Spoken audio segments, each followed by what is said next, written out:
여러분 안녕하십니까? 오늘도 2021년 4월 27일의 새날을 주님께서 우리에게 열어주셨습니다. 주님의 말씀으로 생명의 양식을 삼고 하루를 시작합시다.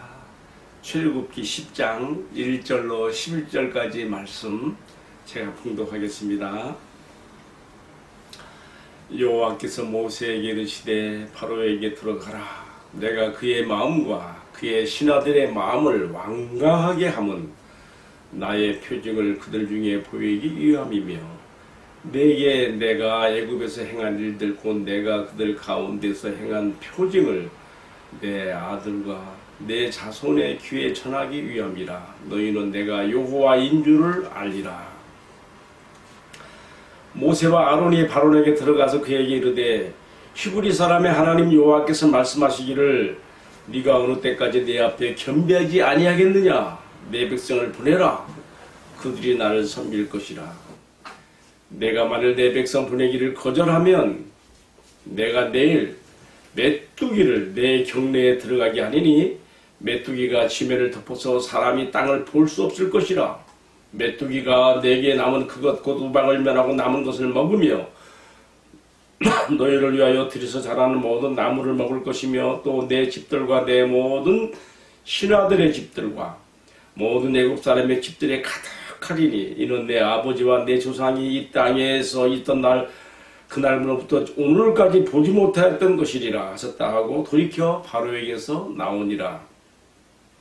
여러분, 그러니까 메뚜기 떼가 밭에 농작물만 먹어 치우는 게 아니에요. 바로의 궁전부터 시작해서 신하들의 집들 또 외국 사람들의 집들에도 메뚜기 떼가 가득가득 들어간다는 것이고요.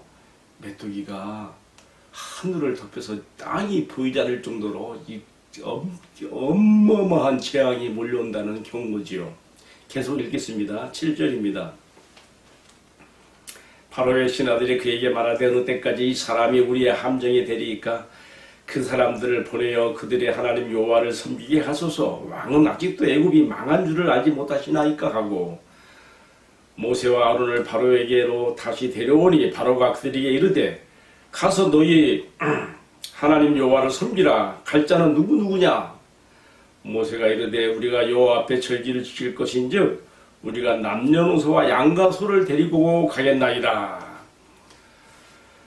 바로가 그들에게 이르되 내가 너희와 너희 어린 아이들을 보내면 여호와가 너희와 함께함과 같으니라. 보라, 그것이 너희에게는 나쁜 것이라. 그렇게 하지 말고 너희 장정만 가서 여호와를 섬기라. 이것이 너희가 구하는 바니라. 이에 그들이 바로 앞에서 쫓겨나니라. 10절까지 말씀을 제가 봉독했습니다. 여러분, 하나님께서 그의 영광을 나타내시는 방법이 두 가지가 나타납니다. 그의 사랑하는 백성들, 자기 백성들에게는 긍휼과 자비를 베푸심으로써 그의 영광을 나타내시는가 하면 하나님을 대적하는 자들에게 대해서는, 교만한 자들에게 대해서는 하나님께서 그의 어미와 권능의 심판을 내심으로써 그의 또한 영광을 나타내시는 것입니다. 지금 모세는 바로 이 점을 분명하게 오늘 말씀에서 밝히고 있습니다. 1절과 2절의 말씀은 바로 하나님께서 지금 완악한 바로와 애굽 나라에 대해서 왜 이 재앙을 이렇게 엄하게 내리고 있는가에 대한 이유를 말하고 있습니다. 그것은 방금 제가 설명드린 것처럼 1절에 나와 있죠. 나의 표징을, 나의 권능을, 나의 심판의 권위를 그에게 나타내려 함이라 하는 것이고, 또 한 가지 또 있어요.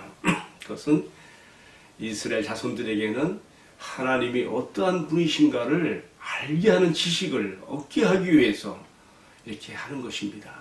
그래서 2절에 그렇게 나와 있죠.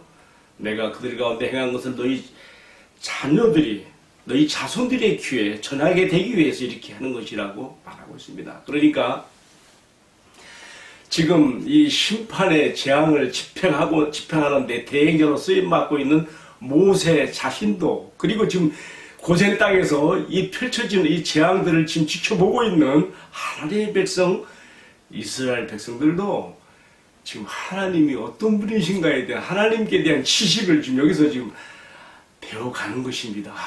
우리가 섬기는 하나님은 어떤 분이신가? 여러분, 우리에게도 마찬가지입니다. 우리가 말씀 속에 나타난 하나님의 어떠하심을 점점 우리가 배워가서 하나님을 아는 만큼 하나님을 예배하고 사랑하고 섬기며 그의 말씀을 따르게 되어 있거든요.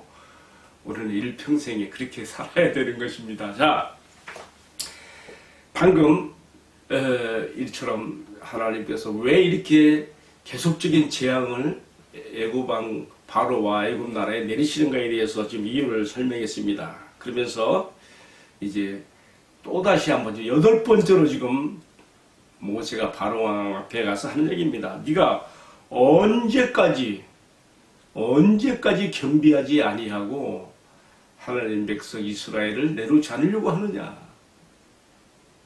자, 또 다시 거절한다면은 4절부터 6절까지 나온 말씀입니다. 내일 내가 메뚜기를 너의 지경으로 들여보내서 메뚜기가 지면을 덮어서 사람이 땅을 볼 수 없을 정도로 될 것이다. 그리고 그 메뚜기 떼가 궁전과 신하들의 집들과 애굽 사람들 집에도 가득가득하게 들어갈 것이다. 메뚜기 재앙으로 살 수 없는 것이죠. 제가요, 젊은 시절에 배를 탄 적이 있었어요. 그래서 항해사로서 배를 몰고 멀리 페르시아만까지 간 적이 있었는데, 와, 거기가 사막지대 아니겠습니까? 그런데도요, 아침에 일어나서 갑판에 나가보니까 메뚜기 떼가 이 배의 갑판에 가득하게 있는 거예요. 몰래바람을 타고 날아온 메뚜기 떼들이 막 있더라고요. 그때 내가 생각했어요. 하나님께서 애굽 나라에 이렇게 바람을 통하여서 이렇게 메뚜기 떼들의 촉수를 그것을 향하게 해서 그 재앙을 내렸겠다 생각을 해보게 되더라고요. 여러분, 왜 하나님께서 이렇게 하십니까? 계속 반복되는 말씀입니다만은 지금 이 재앙들을 통해서 바로에게 그리고 애굽 사람들이 깨닫게 하시는 거죠. 깨구리만도 못하고 파리만도 못하고 메뚜기 떼만도 못한 것이 되는 인생이 되는 겁니다.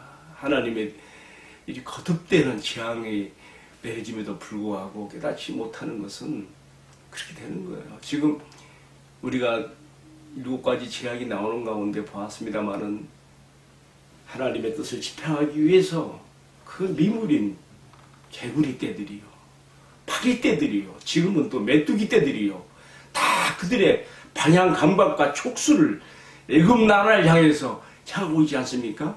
이게 그냥 되는 것이겠어요? 하나님께서 그렇게 하시는 거죠. 저는 미물인 이러한 곤충들까지도 파충류 이처럼 양소류들까지도 곤충들까지도 하나님께서 조절 움직이시니까 이렇게 되는 것을 보면서 마음에 그런 기도가 나와요. 하나님, 어찌하여 인간은 이토록 하나님의 뜻을 거스리고 대항하게 되는지요. 정말로 깨구리만도 못하고 파리만도 못하고 메뚜기 떼만도 못한 것이 아닙니까? 하나님, 내게 은혜를 베풀어 주셔서 내 마음의 방향성과 내 영적 감각과 촉수가 항상 하나님의 뜻을 행하기에 집중할 수 있도록 은혜를 베풀어 주옵소서. 그런 기도를 하게 되어집니다. 자, 오늘의 말씀 제가 결론을 내립니다. 하나님께서 모세를 통하여 바로에게 말했습니다. 네가 어느 때까지 내 앞에서 겸비하게 되지 않겠느냐.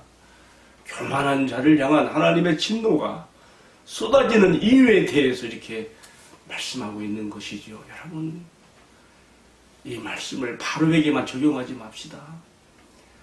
마귀의 속성이 드러나고 있는 그 바로에게서 나오는 이러한 죄악과 교만한 것들이 오늘 나에게는 없을까요? 아담과 하와의 후손으로 태어나서 죄 가운데 태어나서 죄를 먹고 마시며 살 수밖에 없는 우리 인생은 정말로 하나님 앞에 겸비하지 않으면, 하나님의 은혜를 구하고 하나님 은혜가 아니면 나는 안 됩니다. 나는 죄밖에 내 속에 나올 곳이 없습니다. 하나님의 은혜가 아니면 나는 살 수가 없습니다. 이런 겸비하고 간절한 자세가 되지 않으면 우리도 죄와 더불어 먹고 마시며 죄의 낙을 따라 살 수밖에 없는 연약한 인생입니다. 여러분, 오늘 저는 이 말씀을 통해서 하나님께서 바로에게 주신 경고, 네가 어느 때까지 겸비하지 않겠느냐. 여러분, 우리는 우리 죄악에 대해서 슬퍼하는 마음을 가져야 되겠고, 주님, 내 모습은 이것밖에 안 됩니다. 나는 주님의 은혜가 필요합니다. 주님 내게 은혜를 베풀어 주셔서 내가 주님의 뜻에 따를 수 있고 주님의 말씀을 내가 순종하고 쫓아갈 수 있는 은혜를 주세요. 이 자세가 되지 않으면 우리는 하나님께서 우리 안에 성령으로 말미암아 역사하시는 것들을 우리가 경험할 수 없습니다.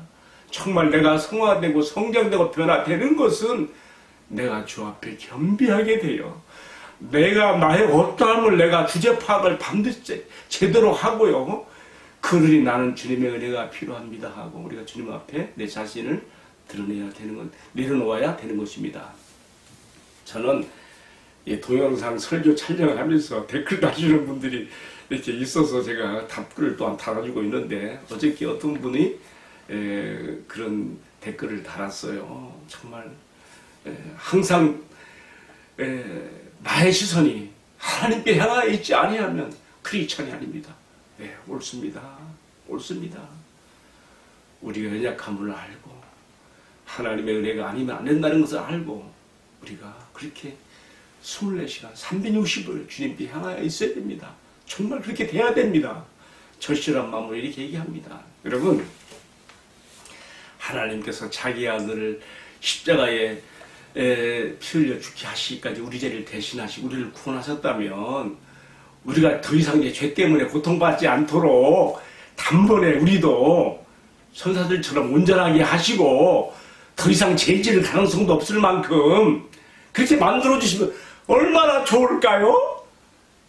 그런데 그렇지 못하고 우리가 늘 우리도 연약한 죄성과 약함을 가지고 있어서 죄에 대해 허덕일 때가 많습니다.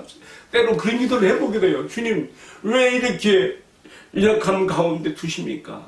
아직 우리가 육체를 입고 있기 때문에 이러는 거지요. 그러나 저는 이런 갈등 속에서 주님의 은혜를 깨닫습니다.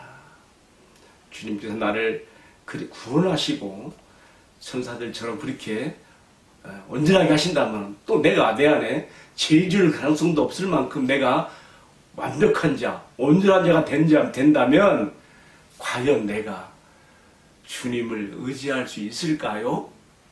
절대 그렇지 않다고 봅니다. 하나님께서 우리를 이미 그리스도 안에서 구원하셨지만은 아직 육체의 약한 가운데 두고 계시는 것은 우리로 하여금 항상 주님을 의지하여 우리가 굳게 설 수 있도록 하시는 주님의 지혜라고 생각합니다. 그래서 이 땅에 사는 날 동안에 정말 그런 기도를 하게 됩니다. 주님, 주 없이 살 수 없네. 오늘 생명의 삶 찬양이 이게 나왔더라고요. 주님 없이는 살 수 없습니다. 주님 없이는 안 됩니다. 주님의 은혜만이 나를 살리고 나를 의의 길로 세우며 주님의 원하시는 길로 가게 할 수 있습니다. 주님 나를 도와주소서. 주님 나를 붙들어 주소서. 주님요, 이 손을 꼭 잡아 주옵소서. 이러한 간절한 다짐과 기도가 저와 여러분 모두에게도 함께하기를 주님의 이름으로 축복합니다. 기도하겠습니다. 주님, 내 자신이 얼마나 형편없고 죄적 부패와 속성을 갖고 있으므로 주님 앞에 바로 설 수 없는 자신인 것을 분명히 알면서도 주님의 은혜에 목말라 하지 않고 주님의 은혜를 구하지 않고 내 멋대로 살며 죄의 나를 찾아서 부패한 마음대로 살 때가 얼마나 많았는지요. 주님 용서하여 주시고 이제는 매일매일 순간순간 나 주님이 없으면 안 된다고 하는, 나 주님의 은혜가 아니면 설 수 없다고 하는 간절한 신앙의 고백으로 주님 중심에 설 수 있도록 은혜를 베풀어 주옵소서. 이 한날도 주님의 은혜 가운데 거하는 하루가 되게 하옵소서. 주 예수님 이름 받들어 간절히 기도 올리옵나이다. 아멘. 예, 마쳤습니다. 감사합니다.